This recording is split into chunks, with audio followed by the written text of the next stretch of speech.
Welcome to Shyamala Murali vlogs. ఇక భారతదేశానికి పాకిస్తాన్కి అయితే యుద్ధం పోటాపోటీగా జరుగుతుందండి. ఈ కాశ్మీర్ సరిహద్దుల్లో గుజరాత్, ఇక్కడ పంజాబ్, రాజస్థాన్ సరిహద్దుల్లో అయితే టెన్షన్ ఉన్నది. ఇక రెడ్ అలర్ట్ అన్నట్టు ఇట్లా అలర్ట్ అయితే జారీ చేశారండి, డేంజర్ జోన్స్ లాగా. ఇక నైట్ కాగానే యుద్ధం అయితే స్టార్ట్ అవుతుందండి. జరుగుతున్న యుద్ధంలో అయితే ఇక్కడ సత్యసాయి జిల్లా గోరంట్ల మండలం కలితాండకు చెందిన మురళీ నాయక్ అయితే అనే తమ్ముడు అయితే చనిపోవడం యుద్ధ పోరాటంలో చాలా బాధాకరమైన విషయం అండి. తల్లిదండ్రులకు ఒక్కడే కొడుకు, ఇక్కడ 25 సంవత్సరాలు తల్లిదండ్రులకు ఒక్కడే కొడుకు, 25 సంవత్సరాల వయసు గల తమ్ముడు అగ్నివీర్లో సెలెక్ట్ అయ్యి ఇప్పుడు 3 years అండ్ డ్యూటీ చేసుకుంటూ మధ్యలో అయితే అర్ధాంతరంగా ప్రాణాలు వదలడం అయితే చాలా బాధాకరమైన విషయము. ఆ తల్లి బాధ తండ్రి బాధ తీర్చలేదండి. చాలా వాళ్ళ వృద్ధాప్య దశ వరకు వాళ్ళని చూసుకునే కొడుకు ఒక్కడే కొడుకు, వాళ్ళకు తోడుండడానికి అనుకున్న సమయంలో తోడుండడానికి ఉంటాడు అనే సమయంలో తమ్ముడు అయితే చనిపోవడం చాలా బాధాకరమైన విషయము. మొన్న నైట్ జరిగిన ఎదురు కాల్పుల్లో అయితే ఇక్కడ మురళీ నాయక్ చనిపోవడం జరిగింది.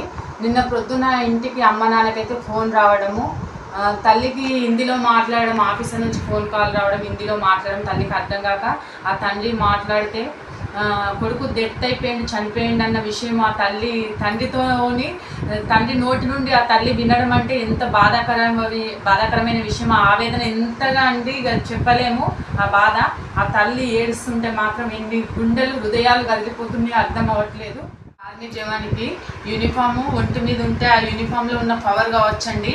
తల్లిదండ్రులని భార్య బిడ్డల్ని వదిలేసి యుద్ధ పోరాటానికి దిగడం అంటే ఆ యూనిఫామ్లో అంత పవర్ ఉంటుందని అయితే చూస్తుంటే అర్థమైపోతుంది. ఆర్మీ బాధలు అంటే ఆర్మీ వాళ్ళ వైఫ్లకి, ఆర్మీ వాళ్ళ తల్లిదండ్రులకు తప్ప మిగతా వాళ్ళకైతే ఎక్కువ తెలియదండి. ఇలా చాలా రూల్స్ అండి. ఏం జరిగినా బయటకైతే చెప్పుకునే అవకాశాలు ఉన్నాయి. మిగతా దగ్గర ఏ స్టేట్లలోనైనా ఏదైనా గొడవలైనా చిన్నగా ధర్నాలు చేయడము, ఏదైనా ప్రాబ్లమ్స్ ఉన్న ధర్నాలు చేయడం అట్లాంటివి అయితే ఉంటాయి. ఆర్మీలో చాలా ఇబ్బందులండి, మామూలుగా ఉండవు. అది అనుభవించే వాళ్ళకైతేనే అర్థమవుతుంటుంది. కానీ ఏం జరిగినా ఇంట్లో ఫ్యామిలీస్కి, తల్లిదండ్రులకు ఆ డ్యూటీల విషయాలు కానీ ఏం జరిగినా ఏదైనా ఇంకా వేరే ఏ విషయాలైనా మాత్రం చెప్పరు. భార్య భర్త అంటే అన్ని విషయాలు పాలు పంచుకుంటారు, కానీ ఆ ఆర్మీ విషయాలు మాత్రం మాత్రం చెప్పరండి. హస్బెండ్ అయితే భార్యలకి డ్యూటీల మట్టుకైతే అంత మట్టుకే వాళ్ళు వెళ్ళడం రావడం మట్టుకే, కానీ అక్కడ ఏ రకంగా జరుగుతుంది ఏంటనే విషయాలు అయితే చెప్పరు. తమ్ముళ్ళకి అన్నయ్యలకైతే ఆర్మీ జవాన్స్కి ఆఫీసర్ల నుంచి ఫోన్ కాల్స్ రావడము, మళ్ళీ రిటర్న్లో జాబ్లో జాయిన్ అవ్వడము చాలా స్ట్రిక్ట్ అండి. అలా వాళ్ళంతా యుద్ధ పోరాటంలో అంతా కనురెప్ప వాల్చకుండా డ్యూటీలు చేస్తుంటేనే ఆ యుద్ధంలో పాల్గొంటేనే ప్రశాంతంగా ఉన్న ఊళ్ళల్లో అయినా కానీ వేరే స్టేట్లలో అయినా కానీ ప్రశాంతంగా నిద్రపోతారండి, ప్రశాంతంగా పనులు చేసుకుంటారు, జనాలంతా ప్రశాంతంగా ఉంటారు. ఆర్మీ జవాన్కి మాత్రం ఒక లైక్ ఇచ్చి జై హింద్ అని మేము ఉన్నామనే ఒక భరోసాని మాత్రం ఇవ్వండి.